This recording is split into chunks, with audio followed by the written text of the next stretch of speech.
Hey, everybody, guess what? We are live this afternoon with Williamson County resident Mike Carlton. Mike, how's it going today? I'm doing well, thank you. You're doing a lot better than you were back in March, right? A whole lot better than I was in March, yes. So, Mike is a manager of emergency medical services for St. Thomas, but he lives in Williamson County and he also was diagnosed with COVID-19. So, tell us what that was like when you received that diagnosis. You know, I had been sick a week before I actually, a little over a week before I actually tested positive. So I had been febrile, I had a high fever, and felt really pretty lousy for a whole week before I actually got a positive test. I did test earlier in the week and tested negative. So we were proceeding as if I had a stomach bug, and and then it got in. Just wasn't getting any better, and so we tested again, and sure enough, I had it. Yeah, you also you work for St. Thomas, but you chose to go to Williamson Medical Center ER because you felt so bad at that moment. And you just told me that they immediately knew what was going on with you. Tell us about that experience. Well, you know, one of the great things about living in Williamson County and being around Williamson County is that I got to the door. My wife dropped me off, and Susan and Reggie were the nurses at the front door, so I knew them. And then I got into the room, and Shelly was my nurse, and so it was. There's a little bit of comfort in actually having familiar faces that you knew, but I was struggling to breathe, and between how low my oxygen sats were and the chest X-ray showed I had pneumonia, and I had a bad headache, and just showed all the signs of COVID. And Shelly was pretty quick to say, "I'm pretty confident what you have," and sure enough, the test proved her to be right. Yeah. So personally, you ended up having to stay in the hospital. How long were you there? I was in the hospital for 8 days. Wow. And so during that time, walk us through what you felt like and what it was like to have COVID-19. You know, I never had the traditional, what they call shortness of breath. You know, it appeared that I had kind of reached a critical point when I told my wife it's time to go to the ER, because my oxygen saturations were low and the pneumonia had got to the place where I just was not compensating anymore. For me, the low oxygen showed up, and I was just really anxious, just like a person who's drowning, starved for oxygen. I just couldn't get enough. And so, I mean, I even recall on the drive over, I was like, I wish my wife would drive faster. This is the longest trip to Williamson I'd ever had, because I couldn't breathe. But I never really felt what you would call a shortness of breath in a traditional sense. But I have to admit, those first several days were really kind of a fog to me. High temperature, between high temperature and having a hard time breathing, you know, I can't tell you a whole lot about it, because I really did feel kind of like I was in a fog. I do recall a conversation early on where it was suggested that they may consider a ventilator if things got much worse. And even the hospitalist mentioned that my oxygen sats or I was requiring more and more higher levels of oxygen. And, you know, at some point you've got to talk about a ventilator. I knew enough about ventilators because I teach the critical care paramedic class that only really sick people get put on ventilators, and you get put on a ventilator when you run out of gas personally. You can't breathe and can't protect your airway yourself. So I didn't want to do that. But they took good care of me over there and got me back where I was heading in the right direction. But it took 4 or 5 days for it to really turn around, for them to start talking about letting me go home.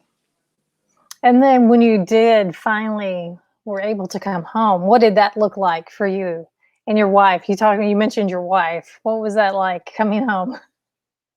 Yeah, she's a librarian, so she may have liked being on the other side of the house the whole time. But I felt for her because um, it's hard to maintain your distance, and you certainly don't, as you don't want to share that with your spouse, and she didn't want it. So it's difficult to take care of somebody that's that infectious, that contagious, and live underneath the same house. She did a great job. Well, kudos to her. What was it? Let's back up a little bit. What was it like when you were in the hospital? Was she able to come and visit you? Because I know they restricted visitors at Williamson Medical. To this day probably feel worst about the first several days because, she knew I was sick, and, I never call in sick. So if I asked to go to the hospital, it's something significant. And all she could do is she dropped me off, and I went in the hospital, and she did not get to talk to me probably for 4 or 5 days. And she, I look back at my text messages, which I was paying no attention to the first several days. I was just that sick.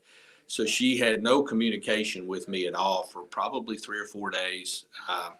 And the only communication she had about my condition was with a nurse who gave her what information that she could. But I don't think that was extremely reassuring. So I think that's probably the roughest part is that when you're that contagious and you're separated from your family, it's almost impossible for you to talk to them if you're really sick.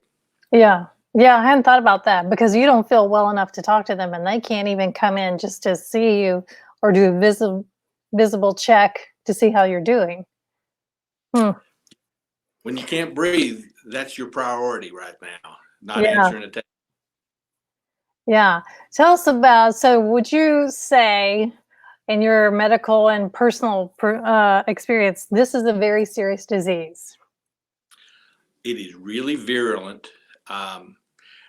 It has got all kinds of symptoms. Some of them, we started out thinking if you have a fever and you've got shortness of breath and a cough, that's what we're looking for. My symptoms were not that way. I never had shortness of breath. I felt like I had a lot of nausea, a headache, and a high fever. So we were thinking all along that I had a stomach bug, especially after I tested negative early in the week. It'll make you really sick. I had a consistent fever for almost 2 weeks, and the only thing that controlled it was every 4 to 6 hour dose of Tylenol that would knock it down for a little while. But it came back. You could just about set your watch about when it was going to come back. So it was pretty brutal having a fever. We've all had fevers, and overnight we just feel terrible when we have an overnight fever. Imagine having that for 2 weeks. Wow. So it eats you up. Yeah. So you spent 8 days in the hospital, and then how much recovery time did you have at home before you returned to work? I took 2 weeks off after I got home. The first week, literally walking across the front yard, I would have to stop and rest for 5 minutes. It really sapped my energy. And I think that probably just the residual effects of having pneumonia, and I just really I had to get my lungs functioning again. Right now, I can breathe fine. I feel like I'm back up to 100%, but it literally took me 2 weeks after I got out of the hospital before I started feeling any sense of normalcy again. Mm-hmm. And you and I were talking, you are not really necessarily able to pinpoint where you contracted this, even though you work at a hospital, but you weren't able to figure that out. Is that correct? That's correct. I mean, it certainly could be the case that I got it here at work. And maybe one of my employees, because we haven't tested, you don't test all of your employees. Certainly at that time, you didn't test anybody that was asymptomatic. But if one of my employees had it, they were asymptomatic because we did not have any cases where anybody that worked here got sick that we're aware of. We did have 2 that we can connect to a patient that we transported, but those got sick after I left and went home. So we don't really have a good place to pinpoint it. It could have been stopping and getting gas. It could have, I get a cup of coffee when I'm on my way into work. No idea. Not even a good guess. So that makes us all, well, that makes me question. So we are reopening things, and obviously we have to kind of get back to somewhat normal, but how should we all engage in the new normal since you're not even sure how you contracted this? I think whether we like it or not, things are going to open back up. And when you lay in the hospital bed, you get a chance to take some introspection. You look inside and go, what's important? And the thing that I thought is that the one thing I don't want to do when I go home is that I don't want to share it with the ones that I love. I've got a dad that's 86 years old, and my mom's 81, and I've got a daughter that I wouldn't want to give it to. I've got grandkids I wouldn't want to give it to. And so, if you're not cautious, you can be asymptomatic and spread the disease. You can be in the early stages of it and still spread the disease. I think the answer is it's really contagious and it's really virulent, but it's a sneaky disease in that sometimes you don't think you have it. So what I would offer is that don't get lulled into the sense of false security that I don't have it. Or it won't hit me. And I went to Home Depot this weekend, and 50% of the line didn't have a mask on, and clearly were, well, you kind of got to stand on the X, so there was a little bit of social distancing going on. But, if somebody told you that you could give an illness to your dad who's 86 years old, and the way to avoid it is to wear a mask when you're around people, why wouldn't you wear a mask? Right. I know there's a bravado in that we're not going to get this thing.